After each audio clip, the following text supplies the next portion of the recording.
अस्सलामुअलैकुम रहीम भाई, क्या हाल है? खैरियत से ठीक ठाक। आप खैरियत से? आप खैरियत से? अल्हम्दुलिल्लाह ठीक ठाक था, आप खैरियत से? शुक्र ठीक अल्हम्दुलिल्लाह। ठाक। चलें। अस्सलाम वालेकुम वालेकुम नवाज़ुद्दीन अस्सलाम। साहब, कैसे हैं? खैरियत से?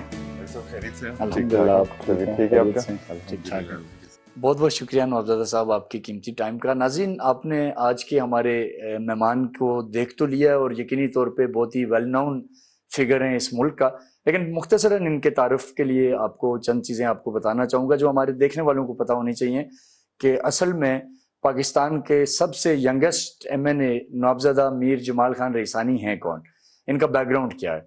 बुनियादी तौर पे आप में से अक्सर लोग तो ये जानते हैं कि ये शहीद सिराज रईसानी के फर्जंद हैं, और शहीद सिराज रईसानी पाकिस्तान के वो आवाज़ थी, पाकिस्तान की वो तवाना और मजबूत आवाज़ थी जिन्होंने इस मुल्क के लिए अपने जवान बेटे की कुर्बानी दी, अपनी अपने और अपने 250 से ज़ायद उनके साथी इस मुल्क की आवाज़ बुलंद करते हुए, इस परचम की सरबुलंदी के लिए और दहशतगर्दी के खिलाफ आवाज़ उठाते हुए वो जाम शहादत नोश की। और नवाबज़दा मीर जमाल रईसानी ने उनकी लेगेसी को आगे बढ़ाया।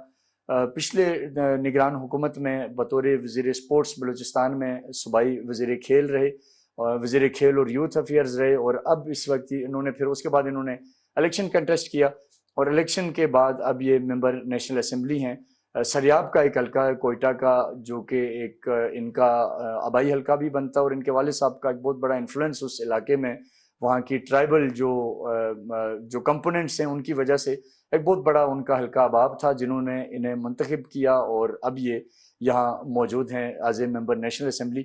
सर, आपके वक्त का बहुत बहुत शुक्रिया।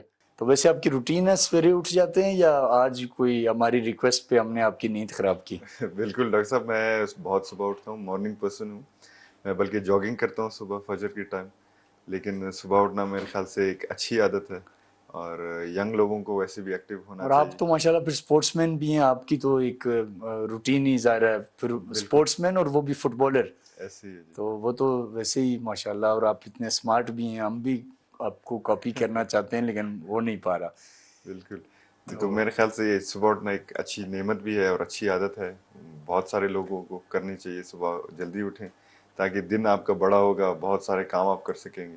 तो मेरे ख्याल से ये अच्छी बात बिल्कुल ऐसे, और जो कौमें तरक्की करती हैं वो भी सवेरे उठना उनमें एक बड़ी आदत है। अभी रिसेंटली हम चाइना गए तो मैं इस पे बड़ा हैरान हुआ कि 6 बजे हमने देखा कि लोग उनके काम पे आ जाते हैं, है। और बाकी वो उनका अपना कुछ 4-5 बजे तक वो काम करके 6 बजे डिनर डिनर करते हैं और 7:30-8 तक वो सो जाते हैं। बिल्कुल तो वो एक रूटीन उनकी। बिल्कुल डॉक्टर साहब, जैसे आप देख रहे हैं थाईलैंड भी ऐसे ही है। फजर के टाइम वो उठ जाते हैं, ब्रेकफास्ट करते हैं, 12 बजे उनका लंच होता है, और 6-7 बजे मगरिब के टाइम वो अपना डिनर कर लेते हैं।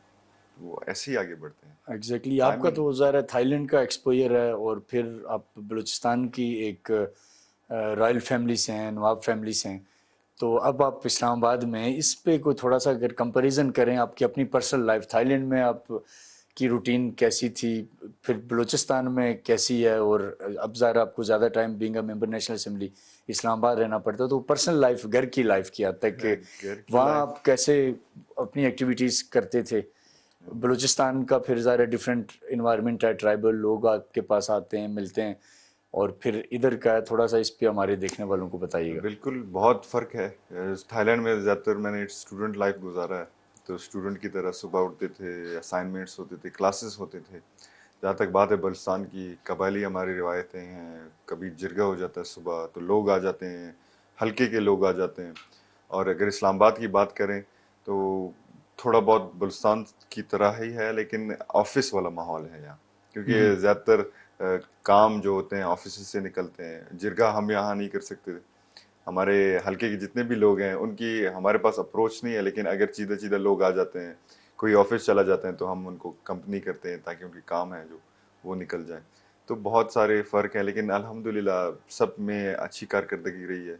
और बड़ा खुशकिस्मत हूँ कि लाइफ के ऐसे ऐसे पहलू भी देखे हैं, मुख्तलिफ मुख्तलिफ।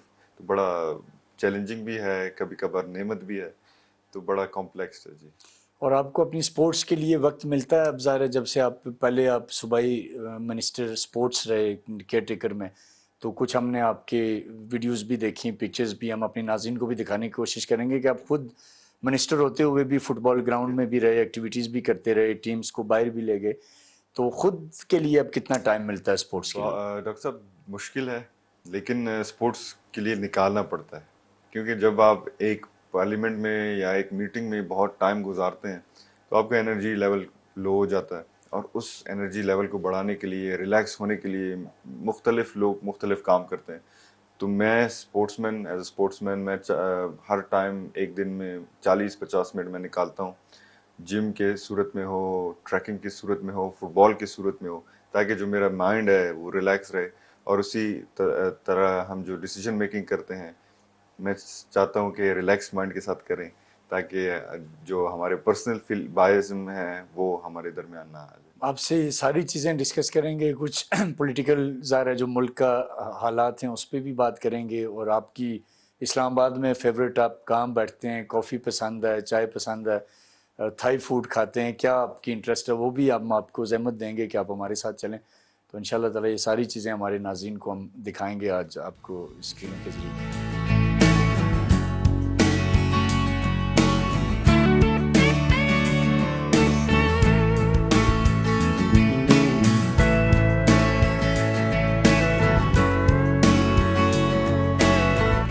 अफजल साहब ये बताएं कि थाईलैंड का नाश्ता, फिर बलूचिस्तान का नाश्ता और इस्लामाबाद का नाश्ता, क्या आप इस्लामाबाद के रंग में रंगे या आपने अपनी वही रूटीन रखी हुई है, ये थोड़ा सा बताइएगा। और इतने स्मार्ट आप कैसे हैं, ये राज क्या है? क्योंकि पराठे तो अगर आप खाएंगे तो फिर तो आप हमारी तरह हो जाएंगे, लेकिन कोई लॉजिक है, आप इतने स्मार्ट हैं। नाश्ता मेरे ख्याल से जो 3 मील्स जब हम एक दिन में खाते हैं वो सबसे इम्पोर्टेंट होता है।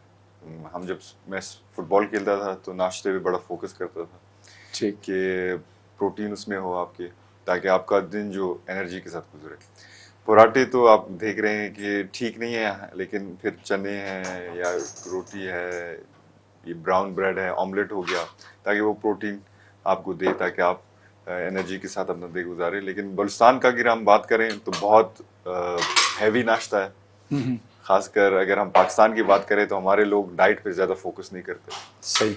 हम नाश्ते पे पाया भी खाते हैं, और मेरे ख्याल से वो बहुत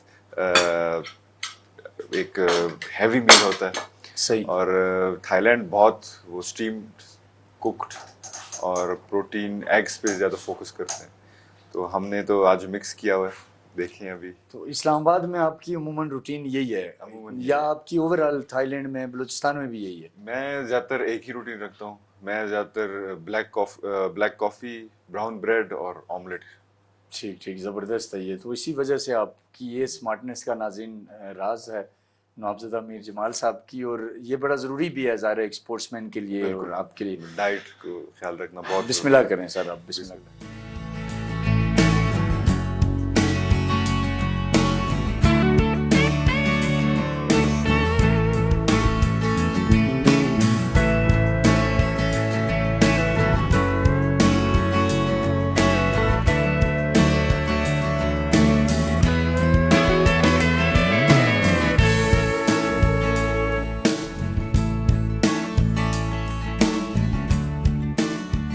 नवाबज़दा साहब ये बताएं कि आप एक ज़ाहिर स्पोर्ट्समैन हैं और आपका अपना एक फ्यूचर प्लान हुआ होगा, थाईलैंड में आप रह रहे थे, तो क्या सियासत में इत्फाकी तौर पे ये जो हालात बने, आपके वालिद मोहतरम की एक अजीम कुर्बानी है इस मुल्क के लिए, तो वो जिम्मेदारी का एहसास आपको लेके आया, या आप खुद भी, ज़ाहिर हमने आपकी कुछ बचपन की तस्वीरें भी देखी कि आप अपने वालिद साहब के साथ मुख्तलिफ मौक़ों पे नज़र आते रहे, कबायली जिरगों में भी, मुख्तलिफ इवेंट्स में भी, तो या आप खुद भी, आपका इंटरेस्ट था कि मैं कभी फ्यूचर में पॉलिटिक्स में आऊँगा, इलेक्शन लड़ूंगा, वो भी मुश्किल तरीन कोयटा का सरियाब जैसे हल्के से, और फिर इतने बड़े मैंडेट के साथ आप असेंबली में आए? डॉक्टर साहब, जैसे हर एक बच्चे का ख्वाब होता है बचपन में कि वो बड़ा होके कुछ बने, तो उसी तरह मेरा ख्वाब था बचपन में कि बड़ा होके मैं प्रोफेशनल फुटबॉलर बनूंगा, और अल्हम्दुलिल्लाह कुछ हद तक मैंने वो अचीव भी कर ली थी। थाईलैंड में प्रोफेशनल लीग भी खेला है, नेशनल टीम का हिस्सा भी रहा हूँ। 2019 में पाकिस्तान कौमी टीम का भी मेरा नाम आया था उसमें, और AFC चैंपियंस लीग फुटबॉल भी खेला है मैंने, जो कि एशिया का सबसे बड़ा टूर्नामेंट होता है। लेकिन फिर जैसे कि आपको पता है कि जिंदगी में कुछ ऐसे मोड़ आ गए, तो फिर मैंने सोचा कि फुटबॉल अगर मैं खेलता सिर्फ अपने आप को खुशी दिला सकता था, लेकिन सियासत में आके या लोगों की खिदमत करके मैं दूसरे कई मुझ जैसे बच्चों को उनको प्लेटफॉर्म फराहम कर सकता हूँ, उनको आगे ले जा सकता हूँ। लेकिन इसका ये मतलब नहीं था कि मुझे थाईलैंड में रहना था या वापस पाकिस्तान नहीं आना था। एक ना एक मोड़ पे ज़रूर आना था, लेकिन ये मुझे नहीं पता था कि इतना जल्दी आना होगा मुझे। तो जब ये आप आए, निगरान हुकूमत का जो आपका दौर रहा बलूचिस्तान में बतौर culture, youth and sports minister, तो उसमें आपने काफ़ी एक्टिविटीज़ करवाई लोग नौजवानों को, लेकिन एक तासर ये है बलूचिस्तान के हवाले से उमूमन वो चाहे साबिक हुकूमत हो बलूचिस्तान की या अभी की हुकूमत हो बलूचिस्तान की, बिलखुसूस स्पोर्ट्स पे कोई उनका इंटरेस्ट नहीं है, कोई फोकस नहीं है, कोई प्लेयर्स की कैपेसिटी बिल्डिंग पे कोई काम नहीं है। बिल्कुल ही एक, सॉरी टू से, लेकिन ऐसे नज़र आ रहा होता है कि बिल्कुल वीएनलेस किस्म के लोग इतनी अहम जगहों पे बैठे हुए हैं। तो आपने खुद अपने दौर में डेफिनेटली बहुत सारी एफर्ट्स की, बिल्कुल। लेकिन क्या आपको लगता है कि आज भी बलूचिस्तान का जो स्पोर्ट्समैन है, जो आपसे इम्प्रेस भी है, जो आपको देख के आपकी तरह वो बनना चाहता है, तो उसके लिए बलूचिस्तान की हुकूमत के पास क्या है? डॉक्टर साहब, जैसे आपने बताया कि मुझसे पहले ना ही कोई नौजवान कैबिनेट में आया था एज इतना यंग जितना कि मैं था, और ना ही किसी ने स्पोर्ट्स के लिए इतना काम किया था कि स्पोर्ट्स को ग्रास रूट लेवल पे प्रमोट किया जा सके। जब से अल्हम्दुलिल्लाह, मैं बड़ी बात से तौबा है, लेकिन मैंने जब से सीट संभाला था, स्पोर्ट्स डिपार्टमेंट को, यूथ डिपार्टमेंट को, कल्चर डिपार्टमेंट को मैंने ऐसा एक्टिव किया था कि उसकी मिसाल आज तक भी कायम है। मैं ये नहीं कह रहा कि हमारे बुजुर्ग जितने भी आए थे, मिनिस्टर बने थे, उन्होंने स्पोर्ट्स के लिए कुछ नहीं किया। शायद किया होगा, लेकिन जिस लेवल पे करना चाहिए था उस लेवल पे नहीं दिया। मेरा जो फलसफा था, मेरा जो फिलॉसफी था, विजन था, मैं ये समझता हूँ कि स्पोर्ट्स इवेंट्स कराना, स्पोर्ट्स को प्रमोट करना नहीं है। स्पोर्ट्स उसी फैसले में आप अगर देखें तो मैं समझता हूँ कि स्पोर्ट्स को प्रमोशन के लिए आपको ग्रास रूट लेवल पे काम करना होगा। ऐसे ही है। हमारे यहाँ एक टूर्नामेंट कराते हैं जिसमें आपका 27, 28, 30 साले नौजवान खेलते हैं। ठीक है, उनको भी खेलना चाहिए, लेकिन अपॉर्चुनिटीज उन लोगों को देना चाहिए जिनका वक्त है। For example under 17, under 15, under 16 वगैरह, क्योंकि स्पोर्ट्स का एक टाइम लिमिट होता है। 25 साल में अगर आपने परफॉर्म की तो पीक आप होगा, आगे आपका जा प्राइम है। सकेंगे, अगर नहीं अदरवाइज किया तो आप नीचे।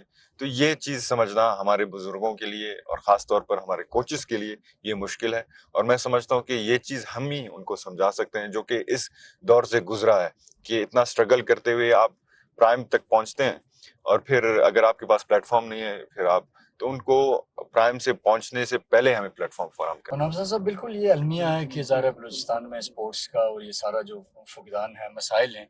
आपने पीपल्स पार्टी ज्वाइन की, रिसेंटली इलेक्शन लड़ा एक बड़े हल्के से, और अब आप नेशनल असम्बली में हैं।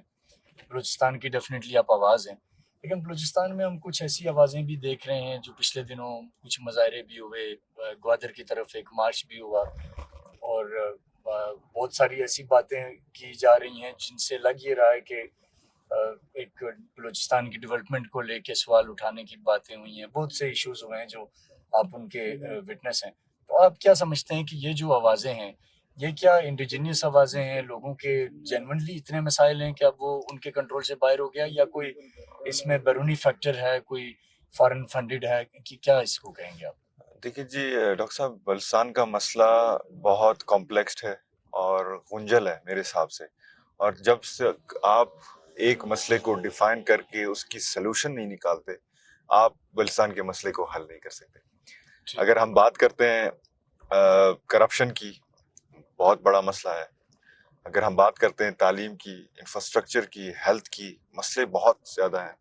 इसी तरह अगर हम जो कि आजकल एक वेव शुरू हुआ है मिसिंग पर्सन्स का, बड़ा सेंसिटिव इशू है। और उसी तरह हमारे शोहदा हैं जिनको दहशतगर्दी तंजीमों ने शहीद किया है, उनका भी लवाकिन है, उनकी भी सपोर्ट करनी चाहिए। तो लिहाजा मसला ये है कि हम मसले को कैसे देखते हैं। अगर हम कहें कि बलुचिस्तान ठीक है, ये भी एक गलत तासुब जाएगा। बलुचिस्तान में मसले हैं, लेकिन सलूशन की तरफ हमें बढ़ने नहीं दिया जा रहा। जब हम सलूशन की बात करते हैं तो धरने हो जाते हैं। ये मैं नहीं कह रहा कि धरने ना करें, बिल्कुल धरने करें, आईनी हक है आपका, लेकिन हमारे साथ बैठ के हमें सलूशन भी दें। अगर नहीं दे सकते, हमें गाइड भी थोड़ा करें कि आपके जेन्युइन डिमांड्स क्या हैं, ठीक। फॉर एग्जांपल अगर एजुकेशन का डिमांड है, हम हाजिर हैं। और इसी तरह आपके शो के तवस्सुत से मैं ये भी पैगाम दूंगा कि बलूचिस्तान का जो पहला यूथ पॉलिसी है, हमने वो ड्राफ्ट कराया था और अल्हम्दुलिल्लाह अप्रूव हुआ है कैबिनेट से। उसमें ये होगा कि हमारे पास एक एक्शन प्लान होगा अपने नौजवानों के लिए, नौजवानों को कैसे एंगेज करना है और नौजवानों को बताना है कि ये आपका हक है, आप हक जरूर अच्छी तरीके से मांगे, भीख की तरह ना मांगे। और खास तौर पर ट्रांसपेरेंसी का हमने बड़ा रखा है कि जैसे मैंने पहले कहा कि गुड गवर्नेंस पे हमें फोकस करनी चाहिए, करप्शन पे जीरो टॉलरेंस करनी यही चाहिए। मैं सवाल आपसे नौजर साहब लेना चाहूंगा और देखने वालों के लिए भी कि बलूचिस्तान में आप खुद भी ज़रा एक रॉयल नवाब फैमिली से हैं, चीफ ऑफ सरवान की फैमिली से आपका भी ताल्लुक है, तो आप क्या समझते हैं कि जो भी बलूचिस्तान में आज अगर यूथ के अंदर कहीं ना कहीं फ्रस्ट्रेशन है या गुस्सा है और उनको कोई भी फॉरेन पावर एक्सप्लॉइट करती है, तो इसमें फ्यूडल लॉर्ड्स का कितना रोल है जो आप मतलब अक्रॉस द बोर्ड, एक जस्ट मैं आपकी चीफ ऑफ सरवान को पॉइंट आउट नहीं करूंगा, जनरल बात करूंगा, जितने भी नवाब हैं, सरदार हैं, क्या आपके ख्याल से वो भी कहीं ना कहीं इस एक्सप्लॉइटेशन का हिस्सा नहीं है? देखिए या जी, उनकी पॉलिसीज या बैड ये गवर्नेंस बड़ा या अच्छा करप्शन? आपने सवाल की है। बलूचिस्तान का मसले को अगर देखा जाए तो उसमें कई लेवल्स और कैटेगरीज होते हैं। अब हम पहले बात कर रहे थे पॉलिटिकल कैटेगरी की, अभी हम बात करेंगे ट्राइबल कैटेगरी की। बाज़ वक़्त ये होता है कि पंजाब के लोग समझते हैं कि जो आपका सरदारी निज़ाम है वो ठीक नहीं है, वो अच्छी नहीं है। ठीक। लेकिन सरदारी निज़ाम किस लिए बना था? वो इसलिए बना था कि हम अपने लोगों को रिलीफ दे सकें, ठीक। उनके मसले मसाइले हल कर सकें और ठीक। साथ-साथ जो हमारे कबायली नवाब हैं, सरदारान हैं, वो इसी हवाले से वो पॉलिटिक्स में एंटर हो गए। और पॉलिटिक्स और जो ट्राइबलिज्म है वो बहुत अलग-अलग चीजें हैं और आप दोनों को मिक्स नहीं कर सकते। जिधर आप पॉलिटिक्स करते हैं उधर आप ट्राइबलिज्म को नहीं ला सकते, जिधर आप ट्राइबलिज्म कर रहे हैं उधर आप पॉलिटिक्स को नहीं ला सकते। बिल्कुल इसमें कोई शक नहीं है कि जो हमारे नवाब और सरदार थे, जब वो पावर में आए, चीफ मिनिस्टर बने, गवर्नर बने, पंजाब से तो कोई नहीं आया यहाँ बलूचिस्तान में गवर्नर बना या चीफ मिनिस्टर बना, हमारे ही बलोच पठान थे। तो हमारी लोगों ने जो बलूचिस्तान को डिप्राइव्ड रखा है तो हमारी गलतियां हैं। अगर हम कहें कि हमारी गलतियां नहीं है तो हम भी उसमें गलत होंगे कि हमारा चीफ मिनिस्टर बैठता है, अगर फंड्स आते हैं वो इंफ्रास्ट्रक्चर पे लगाता नहीं है, एजुकेशन के फंड्स आते हैं वो लगाता नहीं है, तो खामखा ये चीजें तो बढ़ते जाएंगे। दूसरी बात यह है कि अगर हम इस को ट्राइबल निजाम को एड्रेस करने चाहें तो हम सब स्टेक होल्डर्स को बुला सकते हैं। हमारा जिरगा होता था, अभी नहीं होता है, लेकिन जिरगा होना चाहिए। मैं समझता हूँ कि आपके सारे स्टेट के लॉ इन्फोर्सिंग एजेंसीज को भी बैठना चाहिए हमारे ट्राइबल लीडरान के साथ, ताकि उनके भोली भी वो सुने कि हम चाहते क्या है। और हमारे स्टेट को भी उस पर्सपेक्टिव को आगे लाना चाहिए जो कि बलूचिस्तान की जेन्युइन लीडरशिप चाहती है, जेन्युइन लोग चाहते हैं। तो लिहाजा मैं समझता हूँ कि सब स्टेक होल्डर्स को ऑन बोर्ड होना चाहिए और ट्राइबल सरदार और नवाब को सियासत से हट के एक रोल प्ले करना चाहिए ताकि हमारा जो बलूचिस्तान है वो अमन की तरफ गामजन हो, तरक्की की तरफ गामजन हो।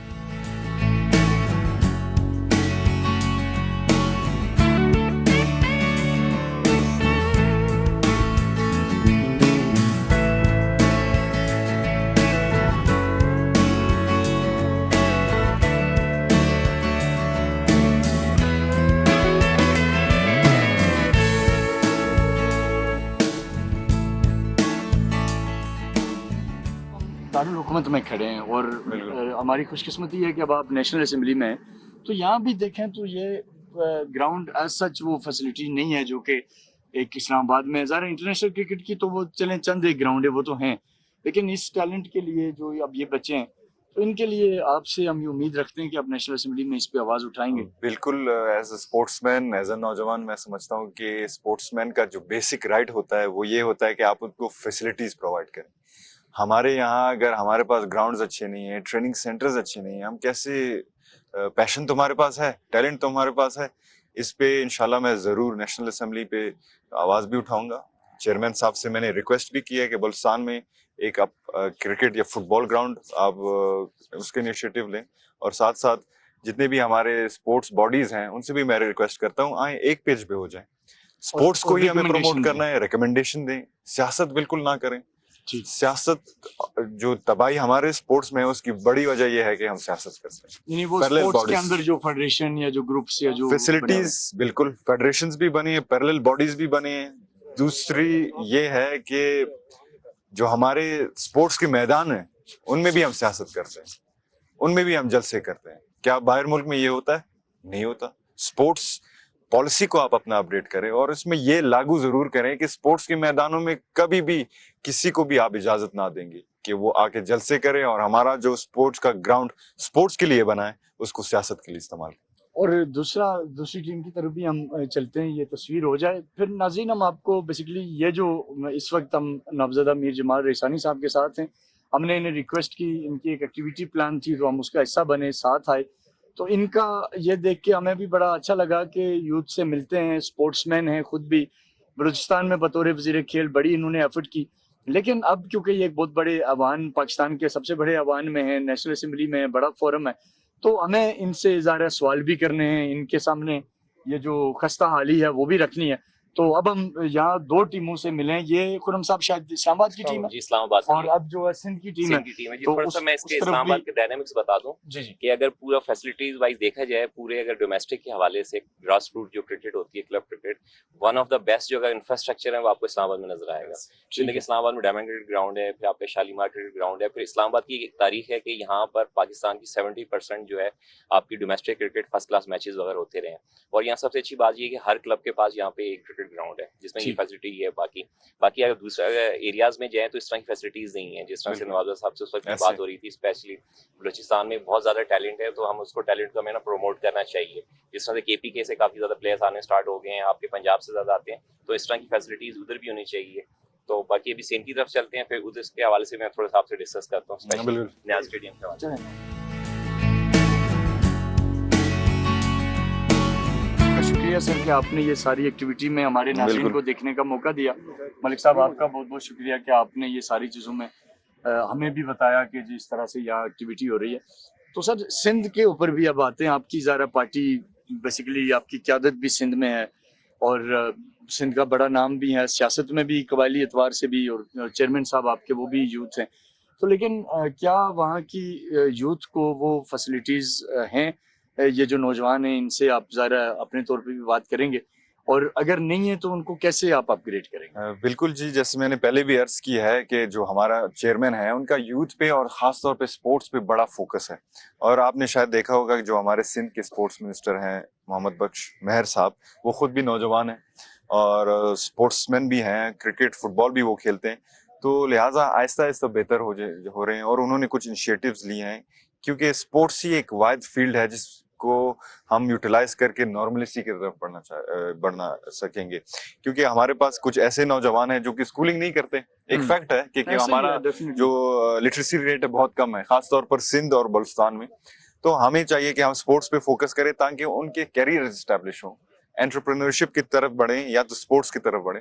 क्योंकि अगर हम वक्त को तो पीछे नहीं ले जा सकते, इनको स्कूल में दाखिल करके उनको पढ़ा के हम डॉक्टर बना दें, लेकिन हम उनको प्रोफेशनल एथलीट जरूर बना सकते हैं ताकि वो अपने जो कैरियर्स हैं रिस्पेक्टिवली वो उस शोबे के साथ मुंसलिक होके अपना एस्टेब्लिश करें। बिल्कुल। स्पोर्ट्स के हवाले से नवाबज़ादा साहब एक आखिरी सवाल, लेकिन ये बहुत सारे स्पोर्ट्समैन के दिलों में है, हो सकता है ये बच्चे भी, अगर आपको पसंद आए तो आप लोग इस पे अपनी राय दें।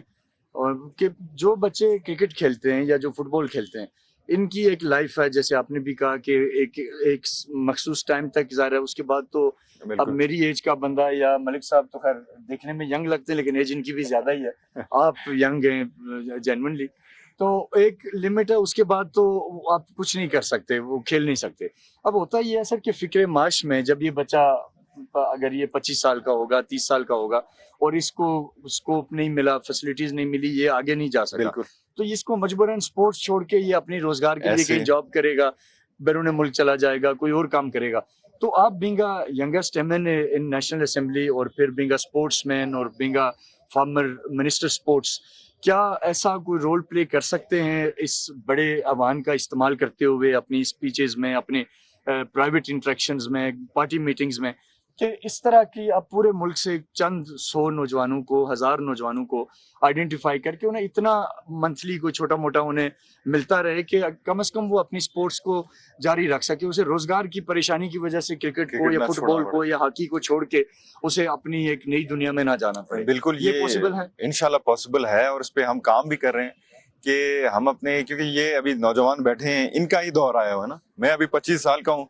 स्पोर्ट्स अगर मैंने खेला तो ठीक था, परफॉर्मेंस अच्छी थी तो सही था, लेकिन अभी मैंने छोड़ा है तो मैं वापस आके तो नहीं खेल सकता। तो डेफिनेटली। इनका टाइम है, तो लिहाजा इंशाल्लाह ताला हम ऐसी पॉलिसीज लाएंगे ताकि हमारे गवर्नमेंट भी उसकी पाबंदी करे कि हमारे जो नौजवान हैं उनका जो घर का खर्चा है वो चल सके। कम से और बाहर ममालिक में ऐसे ही होता है कि 14 साल की उम्र में लोग तनख्वाह लेते हैं, स्पोर्ट्स के हवाले से प्रोफेशनल खेल के वो तनख्वाह लेते हैं, अपना घर भी चलाते हैं, पढ़ाई भी करते हैं और स्पोर्ट्स भी खेलते हैं। तो हमें चाहिए कि उनको ऐसा प्लेटफॉर्म दे जो कि इंक्लूसिव हो, उनको बाउंड भी ना करें कि वो सिर्फ स्पोर्ट्स खेलें। उनको अगर बिलफर्ज शायद इस एज में वो अच्छे खेल रहे हैं और बढ़कर उनका परफॉर्मेंस अगर डिक्लाइन करता है तो फिर क्या करें उनके लिए। उनको बिजनेस माइंडसेट भी हम दें, कारोबारी माइंडसेट है, उनकी तालीम की तरफ भी थोड़ा तवज्जो दें। कुछ उन्हें स्किल्स दें। लिहाजा उनके लिए एक ऐसी इंक्लूसिव पॉलिसी हो ताकि उसका जो प्लेटफॉर्म है, फाउंडेशन है, वो स्ट्रांग हो। बिल्कुल।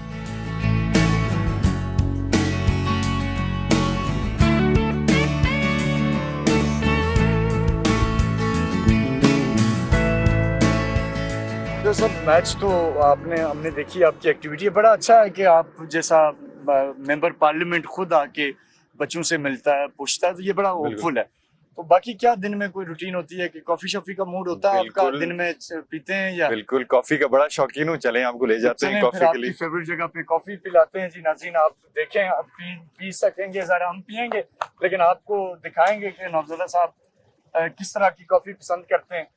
और इसके अलावा भी जब हम कॉफ़ी के टेबल पे बैठेंगे तो डेफिनेटली छोटी मोटी मज़ीद जो सवालात हमारे जहन में अभी रहते हैं वो भी हम इनसे पूछेंगे और आपको बताएंगे कि पाकिस्तान की जो सबसे कम उम्र MNA हैं, इनको ये एजाज़ हासिल है और ये किस तरह अपने लोगों के लिए, इस मुल्क के लिए और इनका जो लेगेसी है, जो विजन है, उसको कैसे इम्प्लीमेंट करते हैं हमारे साथ।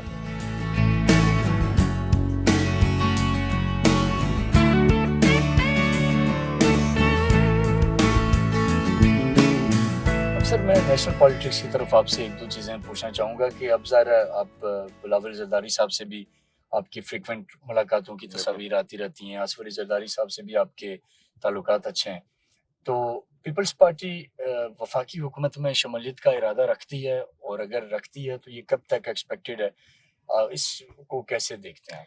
देखिए जी, अगर मेरा आप पर्सपेक्टिव लें तो मैं समझता हूँ कि लेना चाहिए हमें, क्योंकि हम जैसे कि हमारे चेयरमैन साहब का विजन है कि यूथ को आगे आना चाहिए, यूथ के लिए कुछ होना चाहिए, नौजवान ही हमारे कौम के ड्राइविंग सीट पे बैठने चाहिए। तो मैं समझता हूँ कि जब तक हम कैबिनेट में नहीं बैठते, हम अपने लोगों की खिदमत नहीं कर सकेंगे। नेशनल असेंबली हमारे पास लास्ट फ्लोर है और लेकिन फिर से वही बात है कि जो बड़े फैसले करें। जरदारी साहब क्योंकि एक बहुत कद्दावर शख्सियत भी हैं, उनकी पॉलिटिकल कुर्बानियां भी हैं और वो जो फैसला करते हैं वो सोच समझ के करते हैं। तो शायद उन्होंने ये फैसला पार्टी और पार्टी से बढ़कर पाकिस्तान की बेहतरी के लिए फैसला किया होगा कि कैबिनेट का फिलहाल हिस्सा नहीं बनेंगे और माजी में जो भी हुआ उसको भूल के पॉलिटिकल रिकंसिलिएशन की तरफ बढ़ेंगे। बिल्कुल, ये ज़बरदस्त चीज़ है और बलूचिस्तान में इस वक्त आपकी गवर्नमेंट है और भुट्टी साहब वहाँ पे CM हैं। आपके साथ तो उनके ज़ाहिर ज़ाती ताल्लुकात भी हैं, तो इसलिए हम आपसे उनके बारे में कोई ऐसी बात तो कर नहीं सकेंगे जिससे आप नाराज़ हों। लेकिन अभी जो वहाँ चल रहा है बलूचिस्तान में, वो ज़्यादा सैटिस्फैक्टरी नहीं है। जो एक ओवरऑल जो आप उसको ब्रॉडर कैनवस में अगर देखें, तो मैं भी थोड़ा बहुत बलूचिस्तान का एक तालिब इल्म भी हूँ, रहा भी हूँ, वहाँ की सहाफ़त पे, सियासत पे नज़र भी रखता हूँ। तो पीपल्स पार्टी की गवर्नमेंट है, चेयरमैन बिलावल साहब के वहाँ खासी विज़िट भी हो रहे हैं, जरदारी साहब भी गए हैं। लेकिन हमें वो जो एक एक्सपेक्टेशन थी कि भुट्टी साहब जैसा बंदा जब आएगा, तो आते साथ ही वो कुछ सेक्टर्स में ऐसे रिवोल्यूशनरी स्टेप लेगा कि जो नज़र आने लगेंगे और हर कोई कहेगा कि जी ये हो रहा है। तो वो चीज़ मिसिंग है आपकी गवर्नमेंट में बलूचिस्तान में, इस पे आप क्या कहेंगे? बिल्कुल जी, सबसे पहले तो मैं अपने जो टॉप लीडरशिप है उनको मैं अप्रिशिएट भी करना चाहूँगा, उनकी मेहरबानी भी ज़रूर उनको ये बोलना चाहूँगा कि उन्होंने बलुचिस्तान में ज़्यादा फोकस किया है। जब से ज़रदारी साहब सदर बने हैं या उससे पहले उन्होंने बलुचिस्तान के कई दौरे किए। इसी तरह चेयरमैन साहब ने भी 3-4 दफ़ा बलुचिस्तान के दौरे किए और बलुचिस्तान का जो क्रीम है उनके साथ बैठे हैं, ख़्वाह वो नौजवानों के हवाले से हो, पॉलिटिशियंस, लेबर्स वगैरह। तो बिल्कुल भुट्टी साहब जो हैं वो बड़े ब्लंट हैं, विज़नरी आदमी हैं। लीडरशिप ने उन पे एतमाद की है कि वो चीफ मिनिस्टर बने और बिलावल साहब का जो विजन था, ज़ीरो टॉलरेंस ऑन करप्शन, उस पे भी हम काम कर रहे हैं। स्पेस हमारे पास इतना ज़्यादा नहीं है क्योंकि आए रोज़ धरने-शरने चल रहे हैं। लेकिन एजुकेशन पे उन्होंने एक बात अच्छी की है कि वो तालीमी इमरजेंसी उन्होंने नाफिज़ की है और स्कॉलरशिप्स पे बड़ा फोकस कर रहे हैं, नौजवानों पे बड़ा फोकस कर रहे हैं, यूथ पॉलिसी पे उन्होंने मेरा बहुत साथ दिया। तो टाइम थोड़ा चाहिए उनको भी, वो भी नए हैं और ख़ास तौर पर जब भुट्टी साहब जैसे जो हाई होप्स जैसे बंदे एक सीट पे बैठते हैं, तो नेगेटिव एनर्जीज़ बड़े एक्टिव हो जाते हैं। तो लिहाज़ा मैं समझता हूँ कि थोड़ा टाइम दें और इंशाअल्लाह ताला चीज़ें बेहतर होने की तरफ डेफिनेटली गामज़न हों। इसमें कोई डाउट नहीं है कि वो खुद एक पॉजिटिव आदमी भी हैं, बिल्कुल। एनर्जेटिक भी हैं, कुछ करना भी चाहते हैं। लेकिन एक हमारा अलमिया नवाबज़ादा साहब जो नज़र आया है और जो मैंने भी ऑब्ज़र्व किया है कि हर जगह इस तरह के एक एनर्जेटिक पॉजिटिव आदमी को एक टीम सराउंड करती है। बिल्कुल। अभी मैं नाम नहीं लूँगा क्योंकि आप बैठे हैं शो में, अदरवाइज़ कोई और होता तो मैं वो ज़रूर कहता। तो कहीं उनके राइट लेफ्ट भी एक ऐसी एक टीम बैठ चुकी है जो शायद आपकी पीपल्स पार्टी की गवर्नमेंट की वहाँ वो क्रेडिबिलिटी जो बननी चाहिए थी, वो गुडविल जो भुट्टी साहब जैसा चेहरा बलूचिस्तान को दे सकता था, या वो गुड गवर्नेंस जो उनसे एक्सपेक्ट की जा सकती है, जैसे आपने भी फरमाया, तो वो कहीं ना कहीं उसमें एक मेरी अपनी अंडरस्टैंडिंग के मुताबिक कहीं रुकावटें हैं। तो बहरहाल इस पे आप अपने तौर पे ज़रा आपका पॉइंट ऑफ व्यू है वो रिस्पेक्टेबल है, बिल्कुल। लेकिन ये चीज़ें कहीं ना कहीं हम नोट कर रहे हैं। मैं अभी रिसेंटली कोयटा में था, बहुत से लोगों से मिला, एमपीएस से भी, गवर्नमेंट के दूसरे लोगों से भी, इंटेलेक्चुअल से भी। तो काफ़ी सारी ऐसी आवाज़ें उठी हैं जो भुट्टी साहब जैसे बंदे के होते नहीं उठनी चाहिए थी। तो इस पे आप ज़रूर, आपकी पार्टी या आप अगर कोई बिल्कुल। मौक़िफ़ देना चाहें। बिल्कुल डॉक्टर साहब, जब कोई बंदा एक सीट पे बैठता है और सीएम जैसे एक सीट पे बैठता है, पावरफुल सीट पे, तो लोग बहुत उसको सराउंड करते हैं और वो बंदे के ऊपर होता है कि कौन सी कंपनी रखनी चाहिए और कौन सी कंपनी नहीं चाहिए। उसके बरक्स अगर हम बात करें, एक बंदा पूरे सूबे को बदल नहीं सकता, उसको अच्छी टीम डेफिनेटली। चाहिए, उसको अच्छा प्लेइंग फील्ड चाहिए होता है। तो बुकी साहब से इंशाल्लाह गुजारिश तो ज़रूर करेंगे, रिक्वेस्ट भी करेंगे, उस पे डिबेट भी ज़रूर करेंगे कि बलुचिस्तान के बेहतरी के लिए ख्वाह जो भी हो, हालांकि मेरा मुखालिफ भी हो, अगर वो काम करना चाहता है तो उसको भी बिठा लें, लेकिन वाज़ेह होना चाहिए कि वो बलुचिस्तान के लिए काम करना चाहते हैं या अपने मुफाद के लिए। मुफाद परस्त लोग तो अभी आ जाते हैं क्योंकि सीएम है वो, लेकिन उनका जो विजन है मैं समझता हूँ कि बलुचिस्तान की बेहतरी के लिए काम करना चाहते हैं, अगर उसको छोड़ा जाए।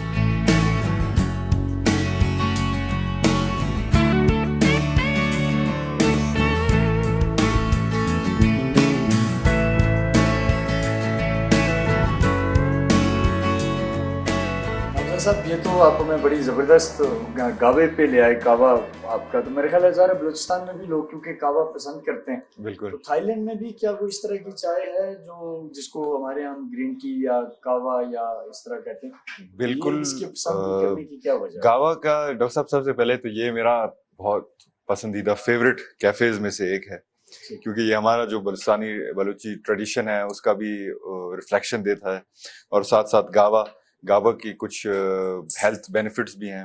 ब्लड प्रेशर आपका कंट्रोल करता है, डाइजेशन में आपका हेल्प करता है, कैलोरी लेवल, फैट लेवल को आपका बर्न करता है।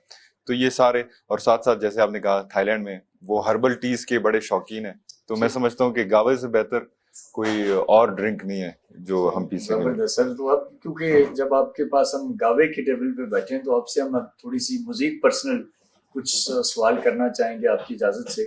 आप एक तो यंगेस्ट एमएनए हैं। दुनिया में जो सबसे बड़ा एक रेयर केस होता है कि आपको कम उम्री में टॉप पोजीशन मिल जाए, तो अल्लाह ताला ने आपको बहुत ही कम उम्र में बिल्कुल आपको वजीर भी बने, आप अब एमएनए भी बने, आगे भी अल्लाह ताला आपके लिए मजीद कामयाबियां लाए। आमीन। तो आपकी बड़ी फैन फॉलोइंग भी है, पॉपुलर भी बहुत ज्यादा है और माशाल्लाह एक नवाब फैमिली से भी हैं।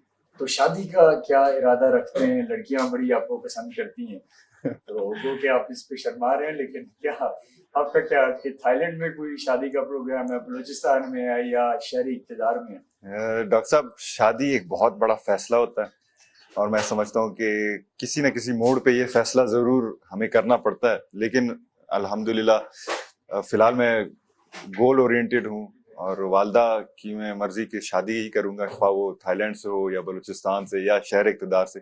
लेकिन मुझे एक शेर याद आया शादी से, क्योंकि हम यंगस्टर हैं और थोड़ा मेरा ख्याल से थोड़ा माहौल भी अच्छा होना चाहिए। तो अर्ज करते हैं कि जिंदगी में बहुत सारे हसीन चेहरे मिले, लेकिन वो ना मिला, कुछ उस जैसे मिले लेकिन वो ना मिला, ठंडी हवाएं, पीला चमन और अच्छी चाय, मिलने के सब इशारे मिले लेकिन वो ना मिला। वाह वाह वाह, कमाल है सर। लेकिन एक चीज मैं आपसे पूछना चाहूंगी, अच्छी बात है कि आप अपनी वालदा की मर्जी से शादी करें और नो डाउट कि वो बहुत ही अजीम खातून है और उनका बड़ा कंट्रीब्यूशन है हर एतबार से और आपकी जिंदगी में बिलखुसूस। लेकिन ये मुझे एक चीज मुझे आपकी ज़रा शख्सियत में आपका जो है, लाजमन आपको पसंद तो ख़वातीन करती हैं और मुझे कहीं छोटा मोटा अंदाजा है कि आपके पीछे हैं लोग ख़वातीन हैं, तो कोई दिल लगी तो चल रही होगी ना। ये कैसे हो सकता है कि इतना यंग, इतना हैंडसम और फिर एमएनए और फिर ट्राइबल, वो एक पूरा एक आपकी फॉलोइंग कल्ट सारा, तो ये तो नहीं हो सकता कि कहीं दिल लगी भी ना हो। थोड़ा सा इस पे कोई राज हमारे देखने वालों से शेयर। डॉक्टर साहब बिल्कुल हैं, जाने वाले बहुत सारे लोग हैं, मोहब्बत भी करते हैं लोग, अल्हम्दुलिल्लाह चाहते भी हैं, लेकिन फिर ये वो चीजें जो कि आपके जो लेगेसी है उसके दरमियान में डाइवर्जन भी बन सकते हैं, ऑब्स्टिकल्स भी बन सकते हैं। तो और खास कर अगर हमारा ऐसा माहौल है कि अगर हम किसी चीज में अगर बिलफर्ज थोड़ा भी हम फ्रेंडली हो जाएं तो लोग उसका गलत मायने उठा देते हैं, स्कैंडल बन जाता है वगैरह बन जाता है। तो इस चीजों से कोशिश करते हैं कि थोड़ा दूर रहें। लेकिन पर्सनली दोस्त हैं, शेयरिंग हम करते हैं, पॉलिटिक्स पे भी कभी कभार गुफ्तगू होती है, स्पोर्ट्स पे, यूथ पे, तो ये चीजें एज अ यंगस्टर मैं समझता हूँ कि होना चाहिए ताकि इनपुट भी ले सकें और अपना इनपुट भी दे सकें। बिल्कुल। और एक आखिरी इसी से रेलिवेंट एक सवाल आपसे कि जो हमें ये उम्मन लगता है कि जो आपके जो स्टेचर के जो लोग होते हैं उम्मन, उनकी कोशिश होती है कि वो पॉलिटिकल शादियां करें, लेकिन ऐसा कभी ख्याल आता है कि मैं किसी ऐसी फैमिली के साथ या कोई आपको ऑफर करता हो कि हम आपके साथ एज ए फैमिली जुड़ना चाहते हैं ताकि पॉलिटिक्स भी आगे चले, बाकी चीजें भी चले? बिल्कुल डॉक्टर साहब, कभी कभार लोग करते हैं, रिश्तेदारियां अपनी पॉलिटिकली गेन के लिए, इन्फ्लुएंस रखने के लिए करते हैं, लेकिन मेरे लिए मैं समझता हूँ ऑफर्स मुझे भी आए हैं पॉलिटिकल फैमिलीज से, ट्राइबल फैमिलीज से कि आप हमारे साथ रिश्ता करें और हम आपको इसी सिस्टम में देखना चाहते हैं। लेकिन मेरे लिए शादी ये है कि अंडरस्टैंडिंग होना चाहिए। पॉलिटिकली ग्राउंड वो एक अलग चीज है, लेकिन शादी एक अंडरस्टैंडिंग होनी चाहिए, लड़की से होनी चाहिए जिसके साथ हमारा शादी हो। अगर वो हमें अंडरस्टैंड नहीं कर पाएगा या सपोर्ट नहीं कर पाएगा हमारे डिसीजंस को, तो मैं समझता हूँ कि ये फिर बजाय कि शादी हम खुशी के लिए करें, फिर खुदा ना खास्ता रोग ना बन जाए ऐसे। बहुत बहुत शुक्रिया सर आपके कीमती वक्त का। नाज़रीन हमारे साथ मौजूद थे आज नवाबज़दा मीर जमाल खान रईसानी साहब। आखिर में मैं ज़रूर अपने देखने वालों को कहूँगा कि एक तो आपकी राय हमारे लिए बहुत अहम है, हम आपकी राय का इंतज़ार करेंगे। आपने अपनी राय ज़रूर देनी है कि आपको हमारा ये आज का प्रोग्राम कैसा लगा, और साथ ही साथ मैं कंक्लूडिंग रिमार्क्स से ज़रूर दूंगा कि ऐसे नौजवान जो पढ़े लिखे नौजवान हैं, जिनका विजन है, जिनका एक्सपोजर है, जो अपने मुल्क के लिए कंट्रीब्यूट करना चाहते हैं, जिनकी लेगेसी है, जिनके इस मुल्क के लिए कुर्बानियाँ हैं, ये आगे आएंगे, ये एम्पावर होंगे तो डेफिनेटली पाकिस्तान आगे आएगा, पाकिस्तान एम्पावर होगा और पाकिस्तान में वो आवाज़ें जो इस मुल्क को बेहतर देखना चाहती हैं वो एम्पावर होंगी। आप सबका बहुत अच्छा।